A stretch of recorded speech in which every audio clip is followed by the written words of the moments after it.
에스라 4장. 유다와 베냐민의 적들은 돌아온 포로들이 이스라엘의 하나님이신 여호와를 위해 성전을 짓는다는 이야기를 듣고 스룹바벨과 각 지반의 지도자들에게 와서 말했습니다. 성전 짓는 일을 우리도 돕게 해주시오. 우리도 당신들의 하나님을 섬기고 싶소. 우리는 아시리아 왕 에살 핫돈에 의해 이곳에 온 처녀부터 지금까지 당신들의 하나님께 제물을 바쳐왔소. 그러나 스룹바벨과 예수아와 이스라엘의 지도자들이 대답했습니다. 안되오. 당신들은 우리 하나님의 성전을 짓는 일에 끼어들 필요가 없소. 성전은 우리가 지을 것이오. 이 성전은 이스라엘의 하나님 여호와를 위한 것이오. 페르시아 왕 고레스가 우리더러 그 성전을 지으라고 명령하셨소. 그러자 그 땅 백성이 유다 백성의 길을 꺾어 놓으려 했습니다. 그들은 유다 백성이 성전 짓는 일을 무서워하게 만들었습니다. 그리고 다른 사람들을 시켜 성전 짓는 일이 늦어지도록 방해했습니다. 그들의 방해는 페르시아 왕 고레스의 시대를 지나 페르시아 왕 다리오 시대까지 계속되었습니다. 아하수에로가 왕이 되자 그 적들이 유다와 예루살렘 백성을 고발하는 편지를 썼습니다. 그 뒤에 아닥사스다 왕이 되자 비슬람과 미드르닷과 다부엘을 비롯한 무리들이 페르시아 왕 아닥사스다에게 편지를 썼습니다. 그 편지는 아람어로 적혀 있습니다. 총독 르훔과 서기관 심세도 아닥사스다 왕에게 예루살렘을 고발하는 내용의 편지를 썼습니다. 그 편지에는 총독 르훔과 서기관 심세와 다른 보좌관들, 곧 재판관들과 중요한 관리들 뿐만 아니라 디나와 아바삭과 다블레와 아바사와 아렉과 바빌로니와 수상과 더해와 엘람 사람들의 이름이 적혀 있습니다. 그리고 오스나발이 쫓아낸 사람들의 이름도 함께 쓰여 있습니다. 그들은 오스나발이 사마리아 성과 유프라테스 강 서쪽의 다른 지방에서 살게 한 사람들입니다. 그들이 아닥사스다 왕에게 보낸 편지의 내용은 이러합니다. 유프라테스 강 서쪽 지방에 사는 왕의 종들이 아닥사스다 왕에게 드립니다. 왕이시여, 왕께서 저희에게 보낸 유다인 그를 기억하실 줄 압니다. 왕도 아시겠지만 그들은 예루살렘으로 가서 왕의 명령을 어기고 저 악한 성을 다시 짓고 있습니다. 그들은 성벽을 다시 쌓고 기초를 다시 놓고 있습니다. 아닥사스다 왕이시여, 장차 무슨 일이 일어날지 왕께서도 아셔야 합니다. 만약 예루살렘이 지어지고 그 성벽이 고쳐지고 나면 예루살렘은 아무런 세금도 내지 않을 것입니다. 그렇게 되면 왕께서 거두어 드리는 돈도 줄어들 것입니다. 우리는 나라에 충성을 다할 것을 맹세했기 때문에 왕에게 그런 명예롭지 못한 일이 생기는 것을 보고만 있을 수 없습니다. 그래서 왕께 그 사실을 알려드리려고 이 편지를 쓰는 것입니다. 왕이시여, 이전 왕들의 기록을 살펴보십시오. 그러면 예루살렘 성이 반역의 성이라는 것을 발견하게 될 것입니다. 예루살렘은 왕들을 괴롭히던 곳이고 페르시아가 다스리던 다른 지역들까지 피해를 입혔던 곳입니다. 오래전부터 그곳은 반역을 일삼았습니다. 그 성이 멸망한 것도 그 때문입니다. 아닥사스다 왕이시여, 이 사실을 아셔야 합니다. 이 성을 다시 짓는 일과 성벽 보수 작업이 끝나게 되면 왕께서는 유프라테스 강 서쪽 지방을 다 잃게 될 것입니다. 그러자 아닥사스다 왕이 이런 답장을 보냈습니다. 총독 르훔과 서기관 심세에게 그리고 그들과 더불어 사마리아 사는 모든 백성과 유프라테스 강 서쪽 지방에 있는 다른 사람들에게 보낸다. 너희들 모두 평안하기를 바란다. 그대들이 보낸 편지는 번역하여 잘 읽어보았다. 내가 옛 기록을 찾아내라고 명령하여 알아본 결과 예루살렘은 오랫동안 반역을 일삼던 곳임이 드러났다. 예루살렘은 문제를 일으키고 말썽을 부리던 곳이다. 예루살렘에서는 강한 왕들이 있었다. 그들은 유프라테스 강 서쪽 지방 전체를 다스리면서 온갖 세금을 거두어 들였다. 이제 그들에게 명령을 내려 일을 멈추게 하여라. 내가 명령을 내리기 전까지는 예루살렘 성을 다시 짓지 못한다. 이 일을 틀림없이 하도록 하여라. 예루살렘 성을 짓는 일이 계속되면 나라가 피해를 입게 된다.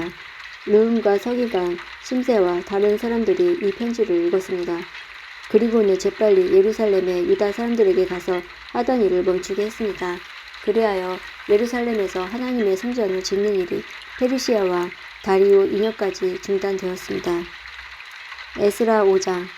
학개와 id도의 아들 스가랴는 예언자입니다. 그들은 유다와 예루살렘에 사는 유다 사람들에게 이스라엘의 하나님의 이름으로 예언을 했습니다. 그때 스알디엘의 아들 수르바벨과 요사닥의 아들 예수아가 예루살렘에서 하나님의 성전을 다시 짓기 시작했습니다. 하나님의 예언자들이 그들에게 도움을 주었습니다. 다뜨네가 유프라테스 강 서쪽 지방의 총독으로 있을 때에 다뜨네와 스달보스네와 다른 사람들이 유다 사람들에게 가서 물었습니다. 누구의 허락으로 이 성전을 다시 짓고 성벽을 보수하는 거요? 그들이 또 물었습니다. 이 건물을 다시 짓는 사람들의 이름이 무엇이오? 그러나 하나님께서 유다의 장로들을 돌봐주셨으므로 다뜨네와 그의 부하들은 다리오 왕에게 보고하여 왕의 답장을 받을 때까지 성전 짓는 일을 막지 못했습니다. 다음은 다뜨네와 스달보스네와 다른 사람들이 다리오 왕에게 보낸 편지를 베낀 것입니다. 다뜨네는 유프라테스 강 서쪽 지방의 총독이었고 다른 사람들은 그 지방의 중요한 관리들이었습니다. 그들이 보고한 내용은 이러합니다. 다리오 왕이시여 평안하길 빕니다. 다리오 왕이시여 왕도 저희가 유다 지방으로 간 것에 대해서 아실 줄 믿습니다. 그곳에는 위대한 하나님의 성전이 있습니다. 그곳에 사는 백성들은 큰 돌로 그 성전을 짓고 있습니다. 그리고 성벽 안에 목재를 넣고 있습니다. 백성들은 열심히 일을 하고 있으며 매우 빠른 속도로 성전을 짓고 있습니다. 우리는 그들의 장로들에게 누구한테 허락을 받고 이 성전과 성벽을 다시 짓고 있소? 라고 물었습니다. 그리고 그들의 이름도 물었습니다. 왕께서 아실 수 있도록 우리는 그들의 이름을 적어 두었습니다. 그들은 우리에게 이렇게 대답했습니다. 우리는 하늘과 땅을 다스리시는 하나님의 종입니다. 우리는 이스라엘의 한 위대한 왕이 오래전에 지었던 성전을 다시 짓고 있습니다. 예전에 우리 조상들이 하늘의 하나님께 죄를 지어 하나님께서 바빌로니아 왕 느부갓네살을 시켜 우리 조상들을 치게 하셨습니다. 느부갓네살이 이 성전을 무너뜨리고 우리 백성을 바빌론으로 사로잡아갔습니다. 그 뒤 고레스가 바빌로니아 왕이 된 첫 해에 특별 명령을 내려 이 성전을 다시 짓게 하셨습니다. 더구나 그 고레스 왕은 느부갓네살이 예루살렘에 있는 성전에서 빼앗은 금그릇과 은그릇들을 바빌론 신전에서 꺼내어 세스바살에게 주었습니다. 그는 세스바살을 총독으로 임명했습니다. 고레스가 세스바살에게 말했습니다. 이 금그릇과 은그릇들을 가져다가 예루살렘에 있는 성전에 다시 놓아두어라. 그리고 그 성전 터에 하나님의 성전을 다시 지어라. 그래서 세스바살이 와서 예루살렘의 성전의 기초를 놓았습니다. 그때부터 지금까지 줄곧 그 일을 해왔지만 아직 끝내지 못했습니다. 왕이시여 괜찮으시다면 한번 조사를 해보십시오. 바빌론의 왕실 기록을 조사해서 고레스 왕이 정말로 예루살렘에 이 성전을 다시 지으라는 명령을 내렸는지를 알아보십시오. 그런 다음에 왕께서 결정하신 것을 저희에게 일러주십시오. 에스라 6장. 그리하여 다리오 왕이 기록을 조사해보라고 명령했습니다. 그 기록은 바빌론의 창고에 보관되어 있습니다. 메드 지방의 수도인 암메다 성에서 한 두루마리가 발견되었습니다. 거기에는 이런 내용이 적혀 있었습니다. 고레스 왕께서 왕이 돼 첫 해에 예루살렘에 있는 하나님의 성전에 관한 명령을 내리셨다. 그 명령은 다음과 같다. 성전을 다시 짓도록 하여라. 그 성전은 제물을 바칠 곳이다. 그 기초를 놓도록 하여라. 성전은 높이가 60규빗, 너비도 60규빗이 되어야 한다. 잘 다듬은 돌 세 층마다 목재 한 층을 쌓아 올려라. 비용은 왕의 창고에서 내어 주어라. 느부갓네살이 예루살렘에 있는 성전에서 빼앗아 바빌론 신전에 놓아둔 금 그릇과 은 그릇들을 돌려주어라. 그것들을 예루살렘에 있는 하나님의 성전 안 원래 있던 자리에 놓아두어라. 그래서 다리오 왕은 다음과 같은 답장을 보냈습니다. 이제 나 다리오가 유프라테스 강 서쪽 지방의 총독인 다뜨네에게 명령한다. 그리고 스달보스네와 그 지방의 모든 관리들에게 명령한다. 그곳을 가까이 하지 마라. 하나님의 성전 짓는 일을 방해하거나 막지 마라. 유다 총독과 장로들이 성전이 있는 곳에 그 성전을 다시 짓는 일을 내버려 두도록 하여라. 그리고 하나님의 성전을 짓는 유다의 장로들을 위해 그대들이 할 일을 내가 명령하겠다. 건축에 들어가는 비용은 왕의 창고에서 다 내어주어라. 그 돈은 유프라테스 강 서쪽 지방에서 거둔 세금에서 나올 것이다. 그렇게 하여 일이 중단되지 않도록 하여라. 그 백성에게 필요한 것을 다 주어라. 수송아지나 순양이나 어린 양을 주어서 하늘의 하나님께 태워드리는 번제물로 바칠 수 있게 하여라. 그리고 밀과 소금과 포도주와 올리브 기름도 주어라. 예루살렘의 제사장이 원하는 것은 무엇이든지 주어라. 날마다 빠짐없이 주어라. 그렇게 함으로 하늘의 하나님께서 기뻐하실 만한 제물을 그들이 바칠 수 있도록 하여라. 그리고 나와 내 아들들의 생명을 위해 기도할 수 있게 하여라. 내가 또 명령을 내린다. 누구든지 이 명령을 바꾸면 그 사람의 집에서 들보를 빼내고 그의 몸을 그 들보에 묶은 다음에 박아 버릴 것이다. 그가 이런 죄를 지었으므로 그의 집을 거름더미로 만들 것이다. 하나님께서는 예루살렘을 예배 받으실 곳으로 정하셨다. 왕과 백성을 가리지 않고 이 명령을 바꾸려 하거나 성전을 무너뜨리려는 사람은 하나님께서 물리치실 것이다. 나 다리오가 명령을 내리니 즉시 받아들여 빠짐없이 지키도록 하여라. 그리하여 유프라테스강 서쪽 지방의 총독인 다뜨네와 스달보스네와 다른 사람들은 다리오 왕의 명령을 받자마자 빠짐없이 지켰습니다. 유다 장로들은 성전 짓기를 계속했습니다. 예언자 학대와 이또의 아들 스가랴의 말씀 때문에 일이 잘 되어 나갔습니다. 그들은 이스라엘의 하나님이 말씀하신 대로 성전 짓기를 마쳤습니다. 그 일은 페르시아 왕 고레스와 아닥사스다의 명령에 따른 것이기도 합니다.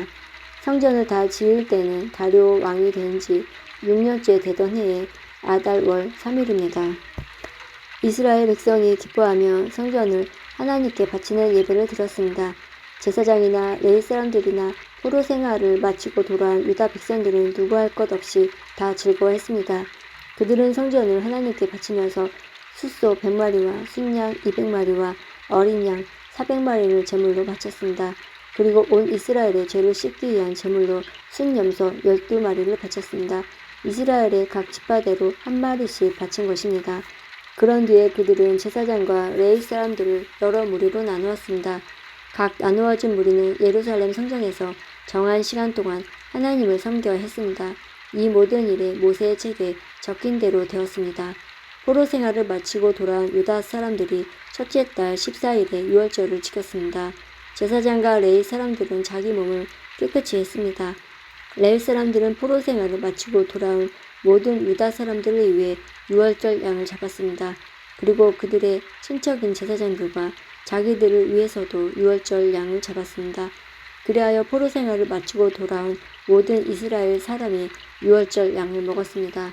유다 사람이 아닌 이웃 사람들도 그들의 부정한 생활 방식을 버리고 유다 사람들과 함께 유월절 양을 먹었습니다. 그들은 이스라엘 하나님 여호와께 예배를 드렸습니다. 그들은 7일 동안 무교절을 매우 즐겁게 지켰습니다. 여호와께서 당시 아시리아 전역을 다스렸던 페르시아 다리오 왕의 마음을 바꾸셔서 하나님의 성전 짓는 일을 돕도록 하셨습니다.